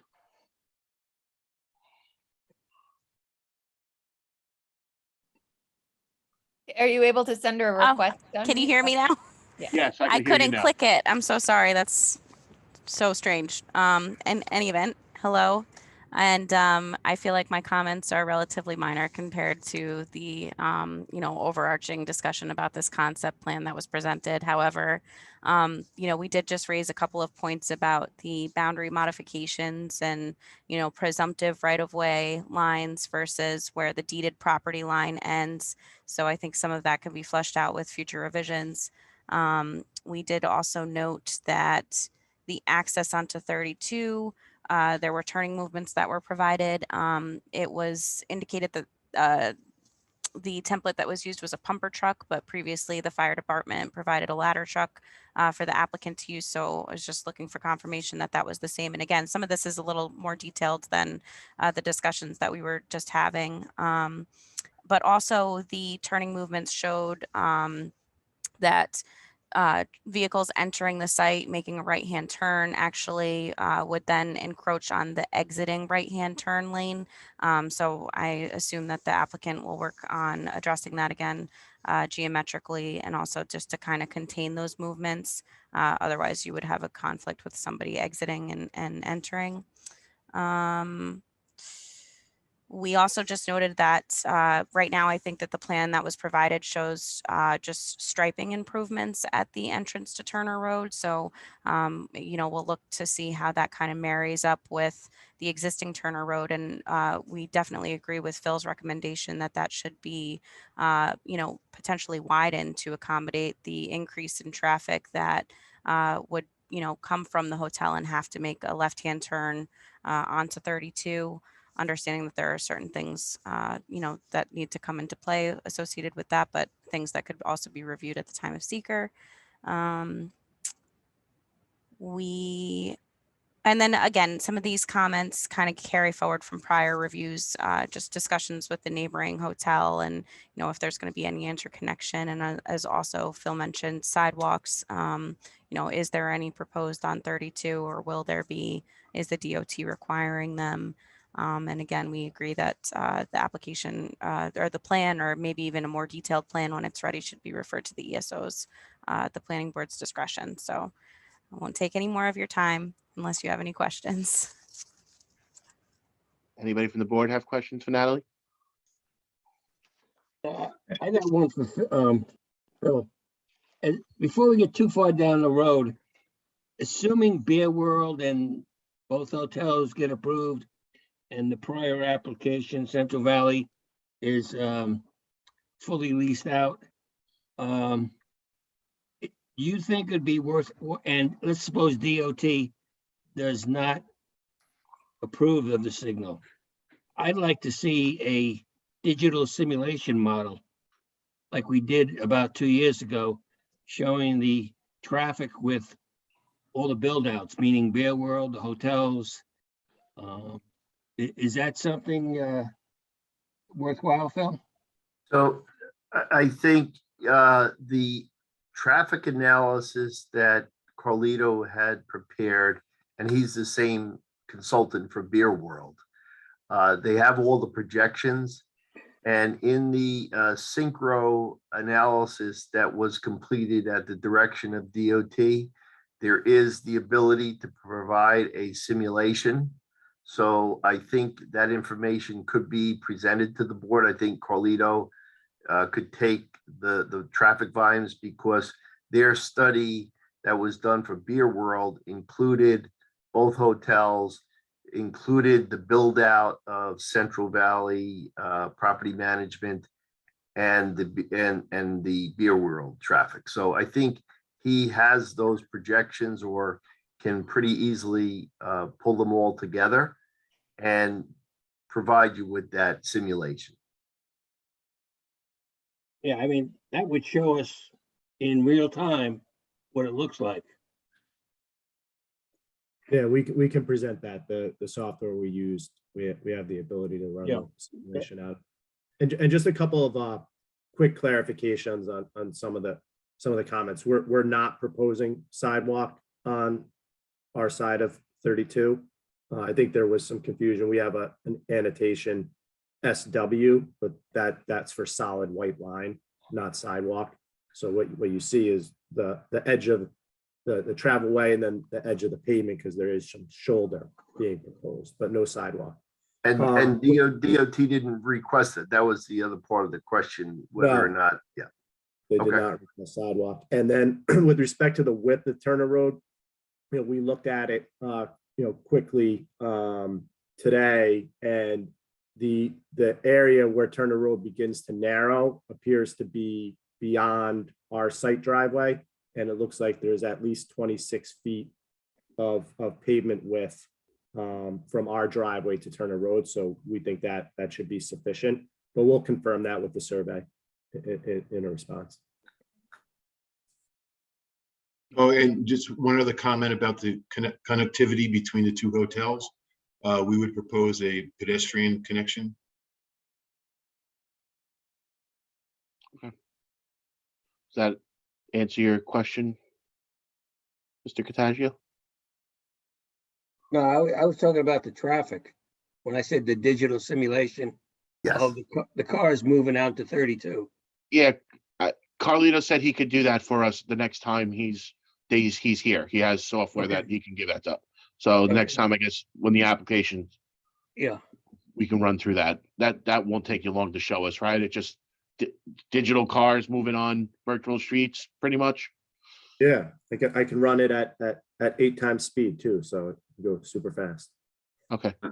Sim Watching traffic. it at real time is like watching paint dry. Sim traffic, so Yeah.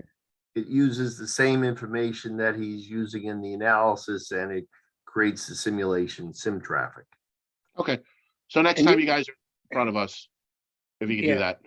And can you also show us the morning 7 o'clock rush and the at nighttime too going home? Like 4:30 to 6, where it's usually backed up. Yeah, those are the time periods that we analyze. Okay, good. The combination of the background traffic on the roadway with the traffic generated from the project creates the worst case scenario. Okay, thanks. Any other questions for Natalie or for Phil? Okay. All right. And as far as your other review, Steve, I got to look. Natalie will send me out the what we have in the hopper. And as soon as I get you guys on this next schedule, then they'll start the review and we'll get you back in front of us. But I believe what we were holding was the traffic to see where we ended up with the DOT. And it seems like we've made some progress on that front since you were last here. So looks like we can continue moving forward. Good, appreciate it. Okay. Anything else from the board this evening? No? Everything on the agenda. So unless anybody wants to hang out and talk, I'll offer a motion to close. All right. Tommy, all right. Good All night. in favor? Aye. All right, everyone. Good Have night. a good night, everybody. Good night, everybody. Bye, good night. Good night. Have a good time down in